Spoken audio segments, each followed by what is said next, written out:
Vamos a las preguntas, rápidamente. Creo que estamos albergando bastante bien los temas y de ahí ya vamos a volar más rápido en lo que viene a ser pericardio, valvulopatías y lo demás.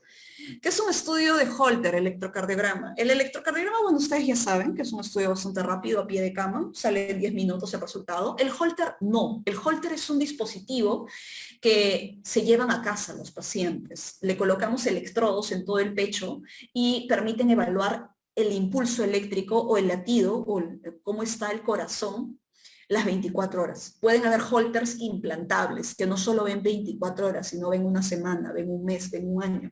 Entonces, de acuerdo a la indicación, que la mayoría de veces la indicación de un Holter, volvemos, suelen ser síncope, suelen ser mareos, suelen ser palpitaciones, y yo trato de explicar cuál es el sustrato eléctrico que está generando, le coloco un Holter. ¿Por qué se realiza? Por esto. ¿En qué consiste el fenómeno de Wenckebach del nodo auriculoventricular? Ya dijimos, Wenckebach era el Movitz 1. Y en este Movitz 1 es un bloqueo auriculoventricular de segundo grado en el cual hay una prolongación del PR de manera progresiva. Hasta que uno de la nada no conduce. Entonces, esta prolongación progresiva del PR no es, por más que lo queramos pensar así, no suele llegar a bloqueos de alto grado. Entonces, no es indicación solo esto de marcapaso. ¿En qué bloqueo aparece? En el bloqueo auriculoventricular de segundo grado. ¿Qué caracteriza un bloqueo AB de tercer grado? El término más importante que van a tener que recordar acá es la disociación auriculoventricular. Las P's, la estimulación auricular va por un lado y la estimulación ventricular va por otro. Va a depender mucho del ritmo de escape para decir, bueno, este es un ritmo de escape supraisiano o infraisiano. La indicación de un bloqueo AB de tercer grado siempre es la colocación de un marcapaso. Si el paciente está inestable, marcapaso transitorio. Si el paciente está estable, un marcapaso definitivo y programado. Fármacos que producen bloqueo AB. Acá vamos a llamar los denominados fármacos frenadores. Y dentro de los fármacos frenadores vamos a tener aquellos que de alguna forma se encuentran los que pueden ser antiarrítmicos, que se encuentren en la clase 1, 2, 3 o 4. Recordemos que en antiarrítmicos los dividimos o los clasificamos en 4 tipos, de acuerdo a dónde actúa dentro del potencial de acción. Cualquiera de estos fármacos suelen ser, dentro del grupo antiarrítmico, son fármacos frenadores, porque van a prolongar el potencial de acción, van a actuar de alguna forma enlenteciendo la actividad eléctrica. Entonces, los más populares son los fármacos del grupo 2. ¿Cuáles? Los beta bloqueantes. También tenemos los del grupo 4. ¿Cuáles? Los calcioantagonistas. Estos son los fármacos que suelen producir más bloqueo auriculoventricular. De ahí, en otro grupo, vamos a tener los antiarrítmicos con la amiodarona, ¿no? Pero si ustedes le van a preguntar a quiénes son los más frecuentes, beta bloqueantes y calcioantagonistas. ¿En qué situación valoramos la implantación de un marcapaso transitorio? Si el paciente está inestable. Si el paciente está llegó por síncope, le tomas un electrocardiograma y observas una bradicardia sinusal o una bradicardia, ya sabemos, menos de 60 latidos por minuto, con pausas, más de 3 segundos, con síndrome taquibradi en el contexto de un paciente con inestabilidad, que está disneico, o bloqueo de tercer grado, con frecuencia cardíaca de escape muy baja, la inestabilidad es lo que te hace colocar el marcapaso transitorio. Indicación de cardioversión urgente. La cardioversión urgente siempre también, al igual que el marcapaso transitorio, va a ser la inestabilidad. Cualquier paciente que esté inestable hemodinámicamente, ya sea por presión arterial menos de 90, ya sea por el grado de disnea, por la alteración neurológica, es indicación de cardioversión urgente. ¿Qué ocurre en una taquicardia supraventricular por reentrada intranodal al realizar maniobras vagales o con el tratamiento ATP? Ya dijimos que las taquicardias supraventriculares son aquellas que están por encima de los ventrículos. Por reentrada intranodal ya dijimos que son aquellas que tienen su circuito. En su circuito de reentrada tiene al nodo AB Y si yo le doy maniobras vagales como pujar, maniobras de Valsalva o masaje carotidio, voy a afectar a través del sistema vagal o sistema parasimpático, voy a afectar al nodo AB. Y al afectar el nodo AB, al enlentecer la conducción del nodo AB, esta va a haber un cese súbito de la arritmia. Y con eso, paciente curado.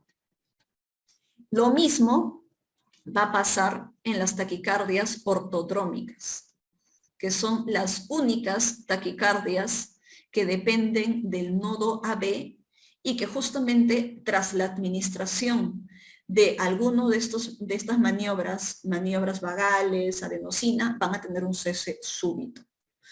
Entonces, eso es para que recordemos. Y en una fibrilación auricular, ¿qué sucede? Ya dijimos que todos los circuitos que no dependen dentro de su sustrato del nodo AB, sino el origen, son circuitos de reentrada auricular, como en la fibrilación auricular. ¿Qué va a pasar cuando yo le haga maniobras vagales o la administración de la adenosina? Va a haber un enlentecimiento. Sí va a haber un enlentecimiento porque pues al final es una activación parasimpática, pero inmediatamente de nuevo va a volver a acelerarse.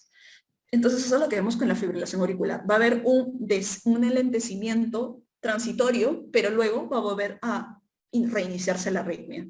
Entonces usualmente solo lo utilizamos para identificar y decir, ah, perfecto, sí son las ondas F. Cuando no nos queda claro que es una fibrilación auricular o un flutter, le colocamos la adenosina y vemos que va a aparecer las ondas F mayúsculas, ondas F minúsculas y nos permite diagnosticar. Y de nuevo vamos a volver a ver que se reingresa la arritmia. ¿Cuál es la arritmia más frecuente y la más frecuente clínicamente relevante? La taquicardia más frecuente. A ver, dentro de las arritmias, la más frecuente son los extrasístoles o los latidos prematuros. La clínicamente más relevante es la fibrilación auricular y la taquicardia más frecuente también es la fibrilación. En este caso puede ser considerada la taquicardia sinusal. La arritmia más frecuente vamos a poner extrasístoles. Estos extrasístoles, que son los latidos prematuros, pueden ser auriculares, puede ser que se originen en el nodo AB, nodales, o que pueden ser ventriculares. Esas son las arritmias más frecuentes.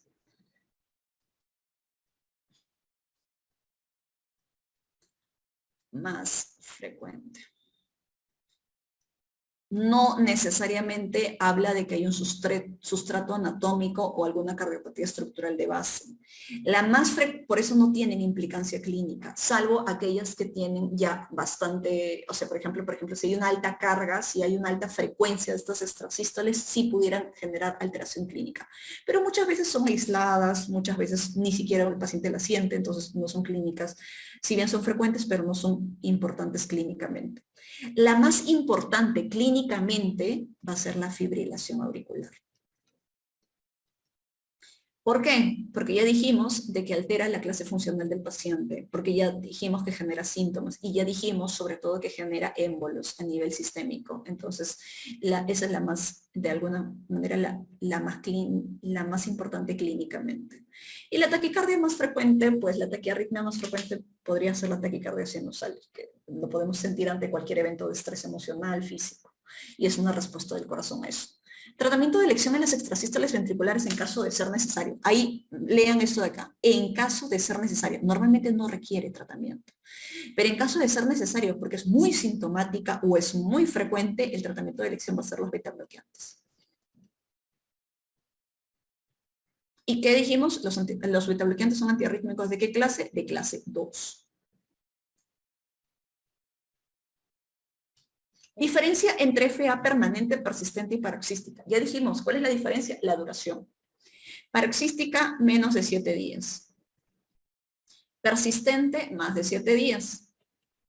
Y permanente, 100% de FA. Indistintamente del tiempo. Grupos farmacológicos usados para el control de la frecuencia. Ya dijimos que cuando hablamos de fibrilación auricular, vamos a decidir dos cosas. Control del ritmo y manejo de la anticoagulación. Si yo decido controlar el ritmo, es porque lo voy a retornar al ritmo sinusal. Si yo no decido controlar el ritmo, pues simplemente lo voy a mantener en FA. y perderé el estímulo o la contracción auricular ordenada que provee el ritmo sinusal. Ese 30% de llenado propio de la contracción auricular ordenada lo voy a perder y lo mantengo al paciente en fibrilación auricular. Muchas veces podemos decidir esto, sobre todo si el paciente se mantiene asintomático todavía con FA. Entonces, si yo decido el control de la frecuencia, porque eso va a ser solo control de frecuencia, para evitar que ese FA se acelere mucho, voy a tener los fármacos de nuevo frenadores. Y como dijimos, los fármacos frenadores más popularmente conocidos van a ser los betabloqueantes o calcioantagonistas. ¿Cuál es la diferencia? Que los betabloqueantes lo puedo utilizar en todo paciente con fracción de eyección, independientemente del nivel. Los calcioantagonistas solo si la fracción de eyección está conservada. Indicaciones de anticoagulación en FA. Ya dijimos, por un lado, control del ritmo, por otro lado, control de la anticoagulación. ¿Cuándo decido el control de la anticoagulación? Sí o sí, si el CHA2-VASc es mayor o igual a 2. Sí va.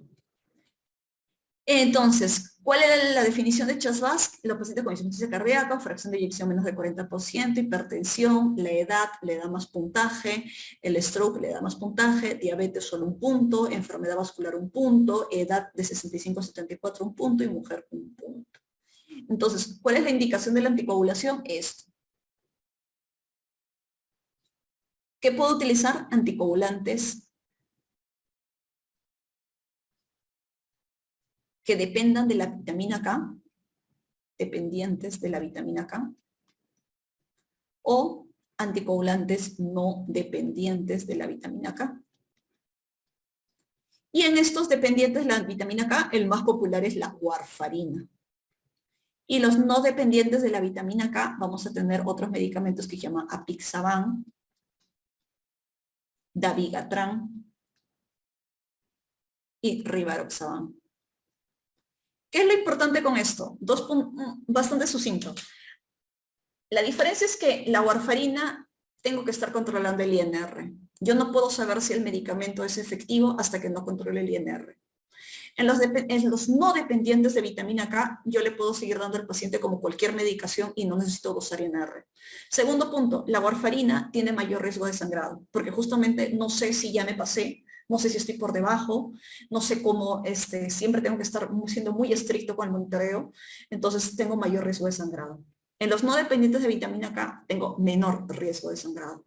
Entonces, y este sangrado puede ser sangrado mayor, sangrado menor, de acuerdo al punto cerebral, digestivo, pues donde tengamos. Entonces, esas son diferencias. Pero sí o sí lo voy a justificar en los pacientes con CHA2-VASc mayor o igual a 2. Y acá está la puntuación de CHA2-VASc. Tratamiento de elección en la prevención del flóter auricular. Dijimos, flóter auricular, ¿cómo lo identifico? Ondas F. Pero estas ondas F, ¿cómo son? Son ondas F mayúsculas.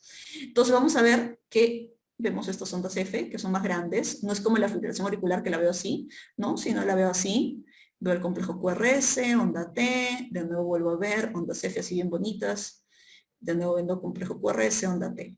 ¿Cuál es lo propio? ¿Cuál es la diferencia sustancial entre,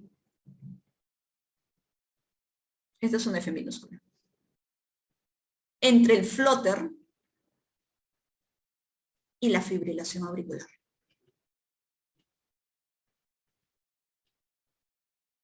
Para empezar, empecemos con las similitudes. Ambos son circuitos de reentrada que surgen a nivel de las aurículas. En el caso de la fibrilación auricular, son circuitos de reentrada que aparecen en toda la aurícula. Usualmente es a nivel de la desembocadura de las venas pulmonares. El flóter, ¿cuál es la diferencia? Que solo este circuito de reentrada está en lo que llamamos el istmo cabo tricuspidio.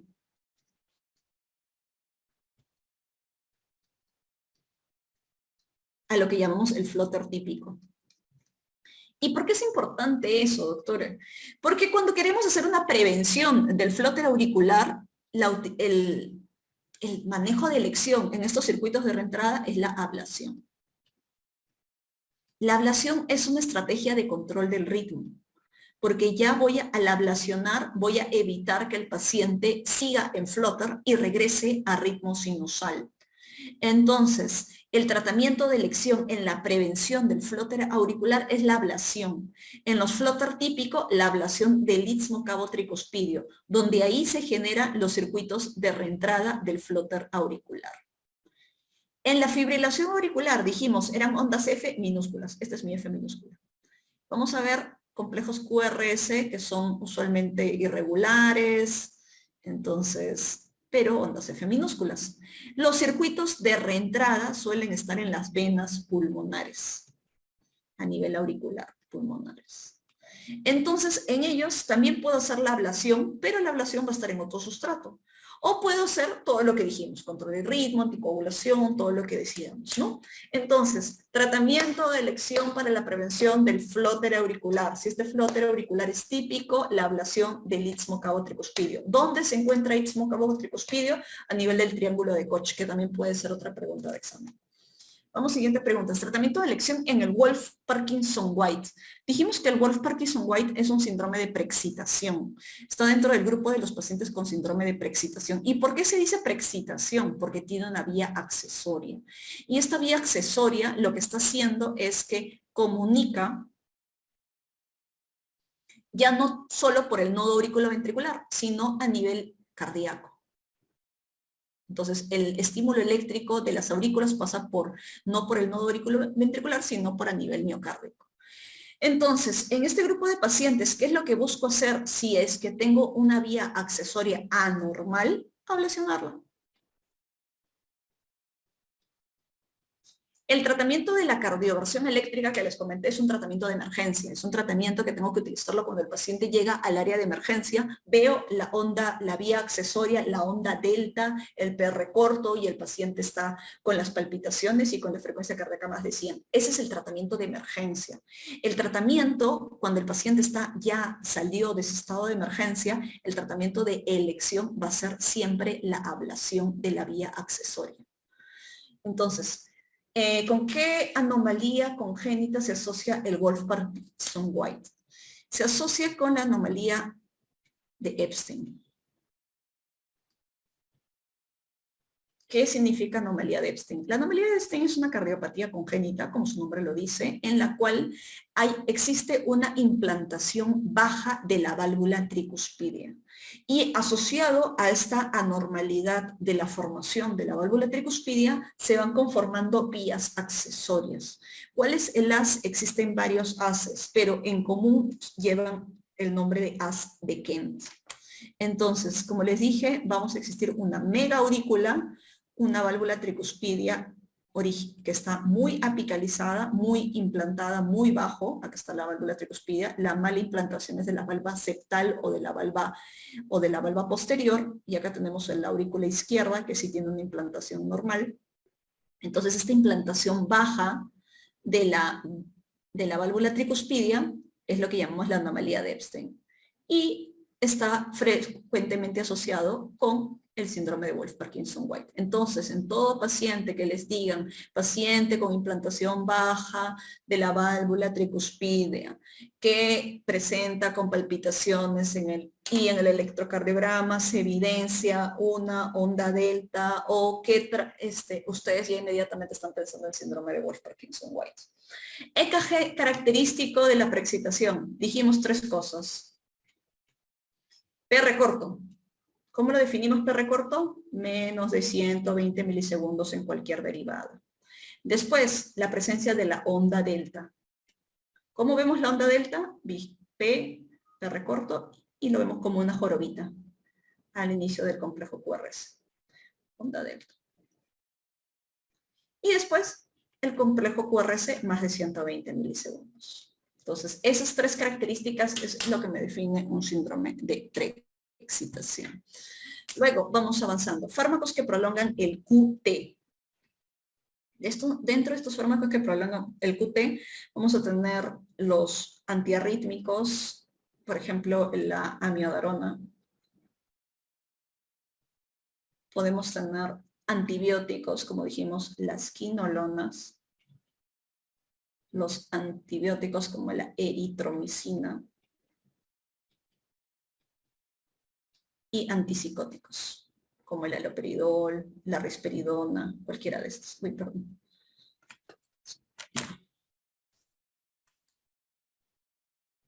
Antihistamínicos también se pueden juntar, antipsicóticos. Un medicamento muy frecuente que hemos estado utilizando ahora por la pandemia de COVID. Por ejemplo, durante la pandemia de COVID, cuando no sabíamos qué dar para frenar el avance de la infección respiratoria, muchas veces se empezó a utilizar esto que llamamos las cloroquinas. Entonces, y también empezamos a utilizar en este caso la acitromicina. La acitromicina, como uno de los macrólidos, también favorece la prolongación del complejo QT. Y también en el hecho de utilizar estas cloroquinas, también teníamos la prolongación del complejo QT. Y era algo que a veces no veíamos porque no estábamos haciendo diariamente electrocardiogramas. Entonces, mucho de esta prolongación del QT, ¿por qué es importante? Porque cuando existe una prolongación del QT, por ejemplo, en el caso de las mujeres, más de 480 milisegundos, o en el caso de varones, más de 460 milisegundos, vamos a observar que el paciente tiene mayor riesgo de taquicardia ventricular polimórfica. Entonces, ese es el tema con la prolongación del QT. Y a veces vamos siguiendo dando estos medicamentos y en pacientes que tienen insuficiencia cardíaca, el dar estos medicamentos los hace más proclives a tener este proceso de prolongación de QT y por ende taquicardia ventricular polimórfica. Causa más frecuente de muerte súbita en el adulto y en los jóvenes. En el caso de muerte súbita en el adulto suelen ser las cardiopatías isquémicas y la forma con la que se presenta la taquicardia ventricular. Dijimos que en el caso de las taquicardias ventriculares, en este caso, si bien el sustrato está iniciando en los ventrículos, el 80% es por una cardiopatía isquémica. Entonces, y este suele ser causa de muerte súbita. En el caso de los jóvenes, esta causa de muerte súbita puede referirse a varias cosas, desde canalopatías, desde anormalidades, y esas suelen ser las causas más frecuentes de muerte súbita. ¿Qué alteración del ritmo cardíaco está presente en la mayoría de las muertes súbitas? La taquicardia ventricular. Mujer de 50 años con antecedente de amigdalitis supurada a repetición en la adolescencia. Amigdalitis, ya no está hablando de un compromiso faringio, posiblemente una faringitis estreptocóxica, no lo sé. Presenta disnea a medianos esfuerzos. Al examen, presión arterial en 110,60, frecuencia cardíaca 80, pulso deficitario. Otro punto muy importante, cuando leamos un caso clínico hay que apoyarnos de esas cosas. Pulso deficitario es sinónimo de FA. Entonces ya nos está diciendo que la paciente está ingresando con fibrilación auricular y un antecedente de amigdalitis. Por ejemplo, puede ser una faringitis estreptocóxica. La faringitis estreptocóxica, ¿cuál es lo importante de esto? Que cuando era mal curada podía producir cardiopatía reumática. Y antes, cuando no manejábamos bien este tema de los antibióticos en la faringitis estreptocóxica, muchos de los pacientes se presentaban con cardiopatía reumática, es decir, estenosis mitral. Y esa era la valvulopatía más frecuente en países de mediano y bajo ingreso, como el nuestro. Entonces, la estenosis mitral suele ocasionar fibrilación auricular, es la arritmia más frecuente que se asocia con la estenosis mitral. Entonces, ¿qué vamos a observar? Soplo diastólico mitral. Ya no está hablando de estenosis mitral. ¿Cuál es el fármaco de elección para la prevención de eventos cardioembólicos? Los anticoagulantes. Nada que ver. Ya, así de sencillo. Varón de 58 años, del sur de Perú. Sur de Perú, siempre que te colocan sur de Perú, ya estás pensando de una enfermedad infecciosa. Entonces, porque siempre que te colocan una zona de Perú, ya sea selva, ya sea sur, siempre está hablando de una enfermedad infecciosa. Vamos a ver qué nos dice, qué enfermedad infecciosa no quiere hablar. Acude a emergencia por presentar palpitaciones, seguida de síncope. Uy, infección más compromiso cardíaco en el Perú. ¿Qué significa eso? Chagas. El Chagas es muy propio del sur de Perú, de Arequipa. Entonces, en el hecho de que estemos con esto, ya estamos hablando de cardiopatía chagásica. Dijimos que las infecciones también producen bloqueo auriculoventricular. El Chagas puede producir cardiopatía dilatada, chagásica. Entonces va a depender de su estadio crónico. Usualmente estas afectaciones son en la fase crónica de la enfermedad. Cuando la fase aguda ya desapareció, ya no está el bicho y estamos viendo solo las secuelas. En el electrocardiograma se encuentra taquicardia ventricular no sostenida sobre la base de un bloqueo completo de rama derecha. Se sospecha en una miocardiopatía. ¿Cuál es la primera terapia de elección? Entonces, como dijimos, el Chagas puede dar varias afectaciones, tanto en el corazón, dilatándolo, o como el sistema eléctrico. En este caso está diciendo de que el paciente ya tiene una miocardiopatía y que el paciente presentó síncope. Entonces, cuando ustedes tienen esto y que lo único que encuentran ahorita es una taquicardia ventricular no sostenida, es decir, menos de 30 milisegundos. En este caso, si el paciente está inestable, que parece que ya no lo está porque ya salió del síncope, si está inestable, la terapia es cardioversión eléctrica. Pero si está estable, porque parece que el paciente ya no está con síncope, no es que ha llegado desmayado, eso sí hay que profundizar bien. Si el paciente está estable, es antiarrítmicos. Y dentro de los antiarrítmicos, como no sé cómo está la fracción de eyección, solo sé que tiene una miocardiopatía, puede que la fracción de eyección esté baja, voy a elegir amiodarona. Entonces, esto va a depender de qué? Del grado de estabilidad del paciente. Paciente varón de 70 años, desde hace 2 horas, disnea, palpitaciones, dolor precordial, ingresa shock trauma, se le coloca oxígeno. Vamos viendo que está presentando varias cositas, ¿no? Disnea, palpitaciones, dolor torácico, se coloca oxígeno, parece que esta disnea lo está ocasionando que está desaturando, por bigotera, presentando pérdida súbita, uy, un síncope, respiración agónica y ausencia de pulso. Ese es otro contexto. Acá claramente nos está diciendo que el paciente está inestable. El monitor cardíaco muestra, veamos la imagen. ¿Qué vemos en la imagen? Esto, mire, y vemos que esto es del ENAM, ¿no? O sea, ya están colocando gráficos, ya estamos colocando imágenes, y es lo que les había dicho. En el caso de taquiarritmias, cuando la frecuencia cardíaca está más de 100, porque los complejos QRR son bastante angostos, entonces vamos a diferenciar la taquicardia ventricular. Uno, ¿por qué? Porque la frecuencia cardíaca está más de 100. El complejo QRS es más de 120 milisegundos. Y porque vamos a observar 3 o más latidos de estas características, ¿no? Con complejos QRS ancho. Entonces, es lo que estamos viendo acá, ¿no? Complejos QRS anchos con una frecuencia cardíaca más de 100 milisegundos en 3 o más latidos. ¿Y qué les parece? Parece monomorfa. Entonces, que guarda una misma morfología. Entonces, ante una taquicardia ventricular monomorfa sostenida, porque me dio tiempo para hacerle el electrocardiograma, y está inestable, ¿cuál es el tratamiento de elección? Una cardioversión eléctrica sincronizada. El único donde no utilizo cardioversión eléctrica sincronizada, es decir, desfibrilación, va a ser no sincronizada o desfibrilación, va a ser en la FB. En todas las demás, como veo complejo QRS, utilicen una cardioversión eléctrica sincronizada. En este caso, a diferencia de la fibrilación auricular que utilizaba de 50 a 100 joules, acá puedo utilizar más joules, de 150 a 200 joules. En un modo bifásico. Niña de 10 años súbitamente pierde la conciencia, síncope, luce pálida, cianótica, respiración jadeante.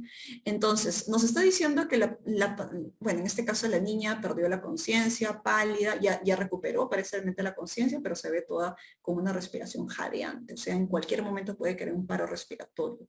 Una vez asegurado el escenario, o sea, asegurando que es un escenario seguro, usted valora primero que el pulso. Si este paciente con respiración jadeante sí tiene pulso, lo único que voy a hacer es asistir en la parte respiratoria. Asistencia respiratoria. ¿Y con qué le puedo dar? Con respiraciones boca a boca, pero si no dispongo, no quiero hacer respiraciones boca a boca, pues porque pues COVID o lo que fuera, vamos a utilizar el popular AMBU. Y dar respiraciones cada 6 segundos. En el caso de que la paciente no tiene pulso, Ya sabemos que la paciente está en una parada cardiorrespiratoria. Y tengo que proceder a hacer las maniobras compresivas. Entonces, eso es lo más importante, checar el pulso. Varón de 60 años estando en el campo sufre de lipotimia. Es auxiliado. La hipotimia es como el síncope. Es auxiliado encontrándose taquicardia sintomática. Ante la necesidad se inicia masaje carotidio. Ya saben que el masaje carotidio es una maniobra vagal. ¿En qué lugar debe aplicarse el masaje? Uno, en primer lugar, por la edad. Solo por la edad, como ya tiene más de 55 años, yo ya debería sospechar que este paciente pueda tener aterosclerosis sistémica. No sé qué tipo de taquicardia está teniendo porque no tengo el trazo electrocardiográfico. Solo sé que lo primero que tengo es masajearlo. Y puedo hacerlo ante la necesidad, puedo hacerlo, porque al final es una maniobra vagal. Voy a estimular el sistema parasimpático. Pero si es un paciente varón de 55 años en el cual estoy sospechando posible aterosclerosis sistémica, no lo sé, entonces primero debería de escuchar cómo está, si hay soplo o no hay soplo a ese nivel. En el segundo lugar, si corroboro de que no hay soplo a ese nivel, aplico el masaje en la zona más cercana a la que yo me encuentre.